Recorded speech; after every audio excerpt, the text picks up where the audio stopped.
Hi అండి, అందరూ ఎలాగున్నారు? బాగున్నారా? చాలా సంవత్సరాల తర్వాత కొంతమంది మా 10th ఫ్రెండ్స్ని మీట్ అవ్వాలి అనేసి అనుకున్నాం అనమాట. మా ఫ్రెండ్ ఒకటి యూఎస్ వెళ్ళింది, సో అది కూడా వచ్చింది, కలుద్దామే అంటే ఓకే అనేసాం, డన్ అనేసాం. ఇంకా స్టార్ట్ అయిపోయాను. ఎండలకి దడి చేసేసి మొత్తం కప్పేసాను స్కార్ఫ్తో. బస్ ఎక్కాను. నాకు ఈ నెయిల్ పెయింట్ చాలా క్యూట్గా అనిపించింది, సో ఊరికి అలా క్లిప్ తీసా. ఇంకా వరండాకి కెఫెటేరియన్కి అయితే వచ్చాం. అది విజయవాడ గురునానక్ కాలనీలో ఉంది. ఫుడ్ అయితే ఆర్డర్ చేసేసాము. ఫుడ్ నాకు చూడటానికి అయితే చాలా అంటే చాలా నచ్చింది. మరి అప్పుడు ఆకలి వేయలేదో ఏంటో మరి అస్సలు తినలేకపోయాను. అండ్ దెన్ మాక్టైల్స్ వచ్చాయి. మాక్టైల్స్ మా ఫ్రెండ్స్ తాగారు కానీ నేను తాగలేదు. మా ఫ్రెండ్ హిమా చాలా లేట్గా వచ్చింది.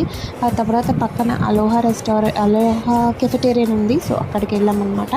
అక్కడ అంబియన్స్ బాగుంది, సో దాని వరకు ఫుడ్ అక్కడ ఆర్డర్ చేసుకొని అది తినేసి అలా స్కూల్ మెమరీస్ అన్ని రికాల్ చేసుకొని అలా డే చాలా బాగా స్పెండ్ చేసాం.